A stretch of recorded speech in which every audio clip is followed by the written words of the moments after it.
Hi students, good evening to all of you. आज की class में हम लोग सर्कल चैप्टर का सबसे इम्पोर्टेंट थ्योरम प्रूव करेंगे कि साइकिल क्वाड्रिलेटरल के अपोजिट एंगल का सम जो होता है 180 डिग्री होता है। आइए हम थ्योरम देखते हैं। कह रहा है the sum of either pair of opposite angles of a cyclic quadrilateral is 180 degree. ये बहुत ही इंपॉर्टेंट थ्योरम है जो आपके एग्जाम में ये पूछा भी जाएगा और क्लास 10th में ये यूजेबल भी है। ताइए सबसे पहले हम एक साइक्लिक क्वाड्रिलेटरल बनाते हैं। तो सबसे पहले हम एक सर्कल बनाएंगे और साइक्लिक क्वाड्रिलेटरल किसे कहते हैं ताइए जानते हैं। That quadrilateral is called cyclic quadrilateral which form inside a circle and which all vertices touches the boundary of the circle. तो चलिए ये मान लीजिए आपका एक सर्कल है, इसके अंतर्गत एक क्वाड्रिलेटरल बनता है जिसके सभी टच वर्टेक्स जो होता है ये क्या करता है, टच करता है बाउंड्री को। आइए इसका नाम दे देते हैं, इसका नाम दे देते हैं ए बी सी और डी।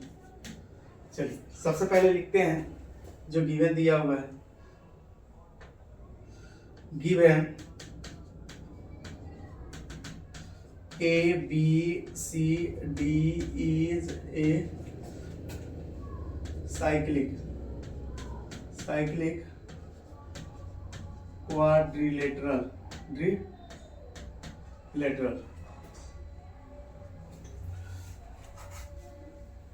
ये गिवन हो गया।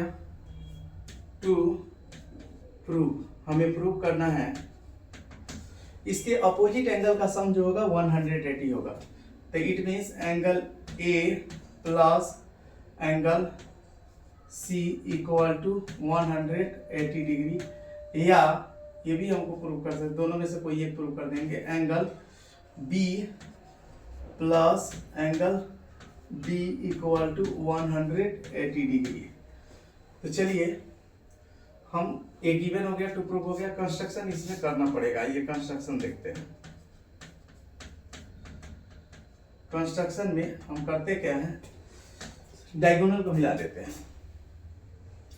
कंस्ट्रक्शन आप डॉट में कीजिएगा। आइए हम इस डायगोनल को मिला देते हैं, ए से सी को और बी से डी को। तो सबसे पहले हम लिखते हैं कंस्ट्रक्शन में I joined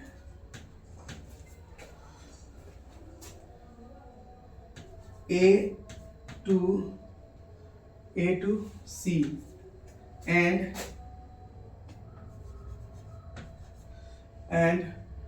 B to D।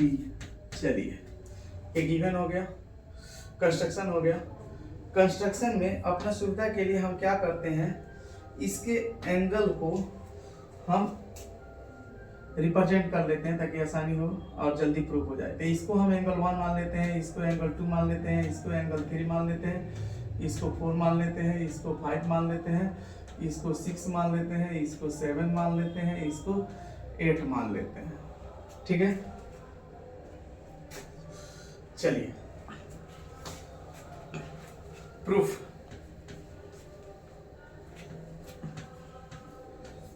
में जाते हैं। तो प्रूफ में हम सबसे पहले जो इसके पहले वाले थ्योरम में हम लोगों ने यूज किया था कि किसी सेगमेंट द्वारा जो होता है सर्कल के किसी भी पॉइंट पे एंगल बनेगा तो आपस में क्या होगा, इक्वल होंगे जितने भी एंगल बनेंगे। तो वही हम अप्लाई करेंगे। तो लिखेंगे, देखिए ए बी सेगमेंट पे कौन एंगल बन रहा है, एंगल ए बी बी और एंगल ए सी बी। तो एंगल ए डी बी का वैल्यू क्या है 8 और एंगल ए सी बी का वैल्यू क्या है 5।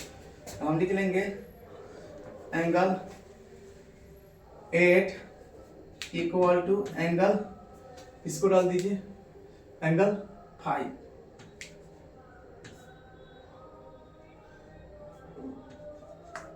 Made by segment A B कर देते हैं। ये हो गया। उसी तरह से BC पे चले जाते हैं। बीसी सेगमेंट के द्वारा देखते हैं कौन कौन एंगल बन रहा है। एंगल बीसी के सेगमेंट के द्वारा एंगल 2 और एंगल 7 बन रहा है। तो आइए एंगल 2 इक्वल टू एंगल 7 लिख देते हैं। ये भी same made by segment BC, ये बीसी के द्वारा बन गया। अब चलिए CD के द्वारा देख लीजिए कौन कौन बन रहा है। C और D, तो CD के द्वारा बन रहा है DAC मतलब एंगल 1, और दूसरा DBC एंगल 4।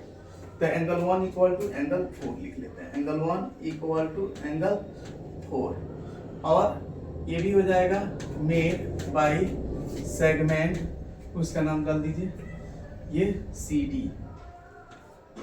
अब चलिए हम AC के द्वारा देखते हैं, AD के द्वारा। AD के द्वारा कौन कौन एंगल बन रहा है AD सेगमेंट के द्वारा, तो हम देखेंगे AD सेगमेंट के द्वारा तो एंगल ACD और angle DBA, it means angle 6 और एंगल 3।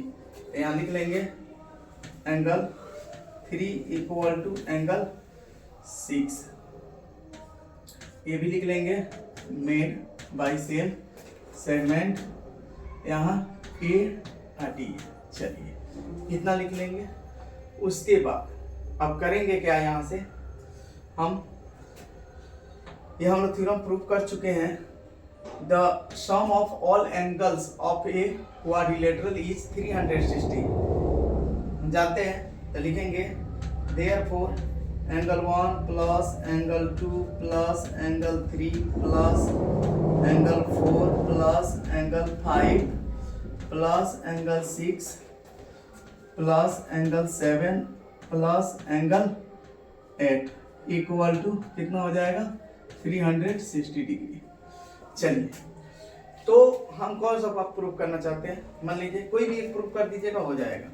तो इसमें हम मान लीजिए, चलिए हम 1 ही प्रूव करते हैं, angle A plus angle C equal to 180। तो चलिए एंगल A और C, एंगल A C में कौन कौन यूज होने वाले एंगल है, तो एंगल A को कौन कौन बना रहा है, एंगल 1 और एंगल 2, और C को 6 और 5।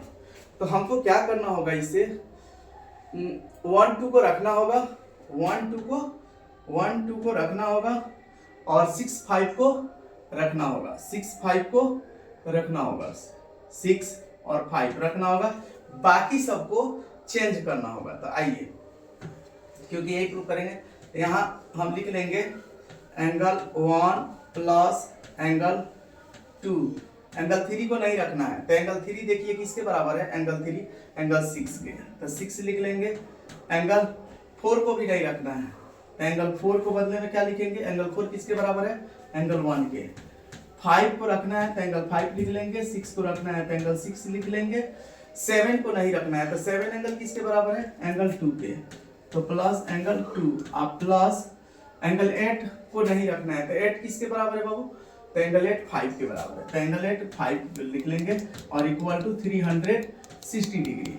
चलिए अब यहाँ देखिए आप लोग कि यहाँ एंगल 1 एंगल 1, तो 2 एंगल 1 प्लस ये एंगल 2 और ये भी एंगल 2, तो 2 एंगल 2 प्लस ये एंगल 6 तो 2 एंगल 6 आप प्लस एंगल 5 आप प्लस एंगल 5, तो 2 एंगल 5 इक्वल टू 360 डिग्री।